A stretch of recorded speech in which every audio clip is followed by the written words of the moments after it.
سب سے پہلی غلطی جو ہوتی ہے نماز میں، حروف صحیح ادا نہ کرنا۔ الحمدللہ رب العالمین، نہ ہا نکل رہی، نہ عین نکل رہی ہے، نہ جہاں رکنا ہے وہاں رک رہے ہیں، بس پڑھتے چلے جا رہے ہیں۔ الحمدللہ رب العالمین الرحمن الرحیم مالک یوم الدین ایاک نستعین صراط المستقیم، اس طریقے سے پڑھ رہے ہیں، حروف صحیح ادا نہیں کر رہے ہیں۔ میرے دوستو، نماز میں الحمد شریف ہر رکعت میں پڑھتے ہیں، اور چھوٹی چھوٹی صورتیں 10-12 صورتیں چھوٹی چھوٹی، وہ تو صحیح کم سے کم کر لیں ہم، بس جیسے چلی آ رہی ہے جیسے پڑھ رہے ہیں بس ویسے پڑھ رہے ہیں، ایسا غلط ہے میرے دوستو۔ نماز میں حروف کے بدلنے سے معنی بدل جاتے ہیں، معنی بدل جائیں گے نماز نہیں ہوگی، کتنا اہم مسئلہ ہو جائے گا، اس لیے حروف صحیح ادا کرنے کی فکر کریں۔ اپنے اماموں سے ملیں، اپنے محلے کے مسجد کے امام ہیں، عالم صاحب، حافظ صاحب، ان سے جھجکے نہیں، بے جھجک، وداؤٹ اینی ہیزیٹیشن آپ اپنی نماز کو صحیح کرنے کی فکر کریں۔ بہرحال دوسری چیز ہے تعدیل ارکان نہ کرنا۔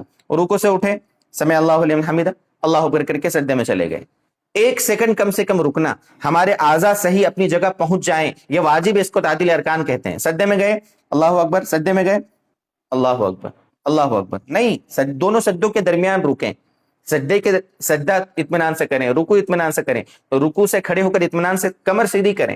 اللہ تعالیٰ اس بندے کی طرف نگاہ نہیں کرتا، نظر نہیں کرتا جو رکوع سے اپنی پیٹھ سیدھی نہ کرے، ایسا حدیث میں ہے۔ تو میرے دوستو، نماز میں تعدیل ارکان، امام شافعی رحمۃ اللہ علیہ کے نزدیک تو تعدیل ارکان فرض ہے، اگر کسی نے تعدیل ارکان نہیں کیا تو نماز نہیں ہوگی اس کی، اور ہمارے یہاں واجب ہے، امام ابو حنیفہ رحمۃ اللہ علیہ کے یہاں حدیث کی روشنی میں، اس لیے ضروری ہے تعدیل ارکان کرنا۔ تعدیل ارکان کا مطلب کیا ہے؟ ہر رکن کو اطمینان سے ادا کرنا، ٹھیک ہے۔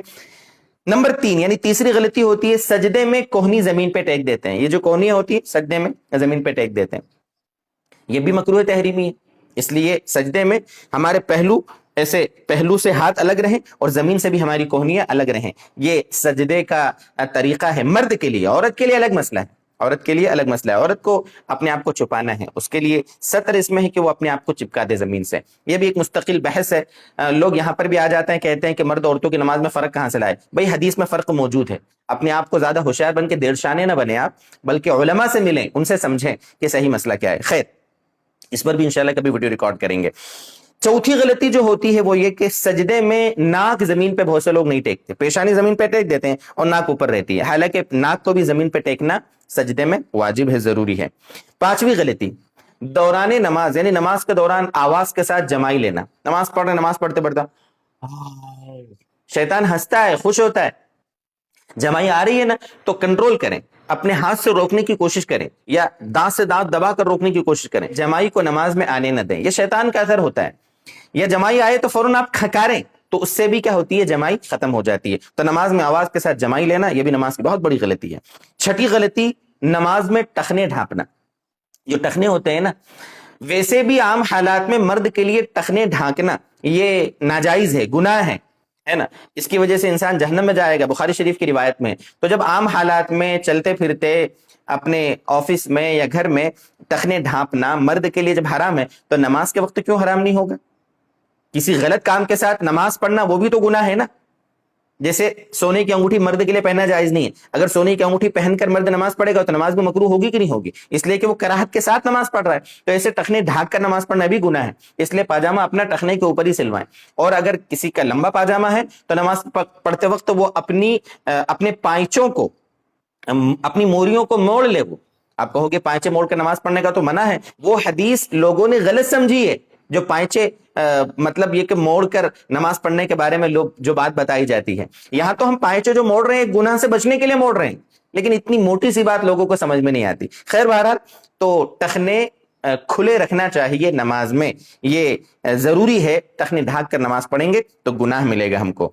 7ویں غلطی جو ہوتی ہے وہ یہ کہ رکوع سجدے میں امام سے پہلے بہت سے لوگ چلے جاتے ہیں، رکوع سجدے میں امام سے پہلے چلے جاتے ہیں، یہ بھی غلط ہے، بڑا گناہ ہے، حدیث پاک میں اس کی بھی وعید بتائی گئی ہے، اس لیے اس کا بھی دھیان رکھیں، امام صاحب کے پیچھے پیچھے چلیں آپ۔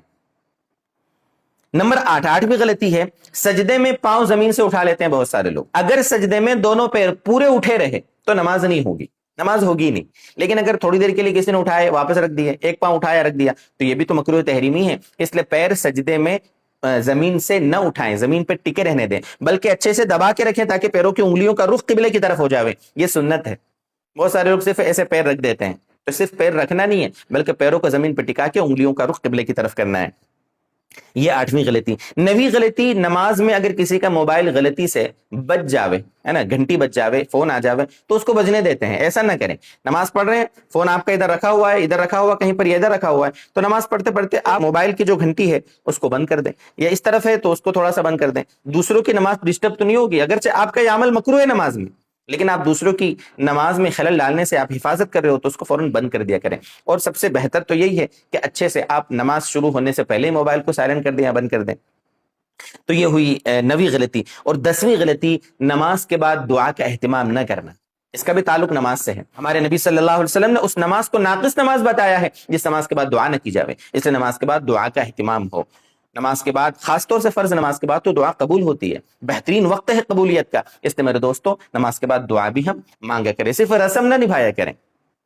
امام صاحب نے ہاتھ اٹھایا، ہم نے بھی ہاتھ اٹھا دیے، ایسا نہ ہو، بلکہ اہتمام سے دعا مانگی جاوے، توجہ اور دل کے یقین کے ساتھ، قبولیت کے یقین کے ساتھ اللہ تعالیٰ سے دعا مانگی جاوے۔ اللہ کرے کہ ان غلطیوں سے ہماری نماز پاک ہو، ہمارے دوسرے بھائی بہنوں کی نمازیں بھی پاک ہو، اور اللہ کی بارگاہ میں ہماری نمازیں مقبول بنے۔ والسلام علیکم ورحمۃ اللہ وبرکاتہ۔